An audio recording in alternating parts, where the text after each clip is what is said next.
February's ending, yearbook is picking up, life is a mess, so let's try an unloaf because why not? I've heard it's easy peasy.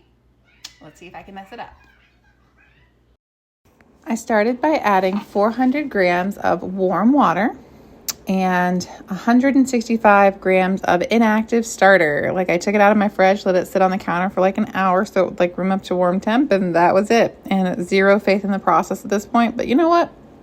I kept going because you know what? It's an experiment and I'm for it. I mixed those together till it was nice and frothy. And then to that, I added 650 grams of flour. I used all purpose this time because, you know, we're doing unloaf things, so we might as well unloaf everything. And then 15 grams of salt. After that, I gave it a really, really, really good mix. Like I mixed it for several minutes just to make sure everything was fully incorporated because like since I wasn't planning on doing any sort of stretching or folding because I was told I did not have to, I wanted to make sure everything was nice and incorporated. It was a shaggy little loaf before bed and I had zero faith in it, but it was fine. I went to bed, lived my life. 12 hours later, it was time to see the results. A little bit sticky getting out of the bowl, but like I was kind of expecting that just because, you know. But once I started forming it into a rectangle, like honestly, the structure was like great. Like a little sticky, but like honestly, overall, not the worst dough I've ever created. So like I was for it. We did our fold over into thirds, and then I tried to roll it up as tightly as I could. I'm really not great at this step. I'm still working on that.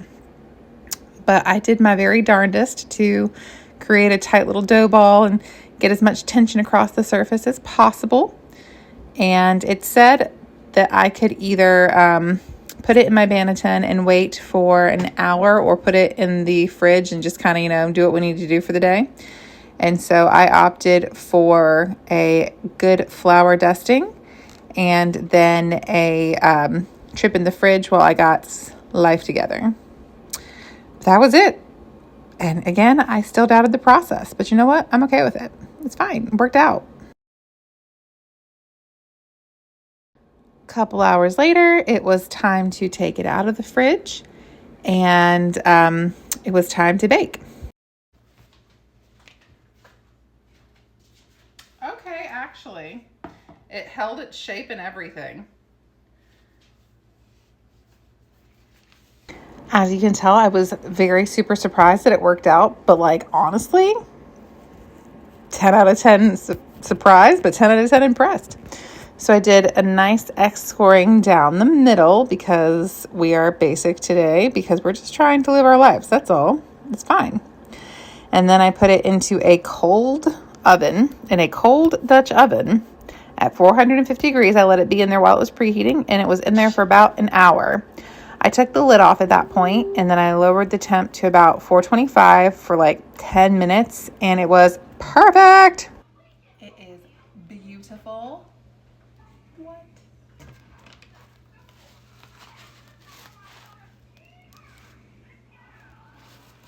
Gorgeous. Okay, all right. We will let it cool for like an hour and see what the inside looks like. I'll be darned because it's gorgeous. Like this is beautiful bread. But let's cut it open and see. So by throwing out all of the rules for my unloaf, I think I made the prettiest loaf of sourdough that I've ever made. It's really, really gorgeous. And the inside is just fluffy and perfect. Really 10 out of 10. Soft and fluffy, so squishy and crusty. This bread is breathtaking, gorgeous, a thing of beauty. Gorgeous. It smells so good.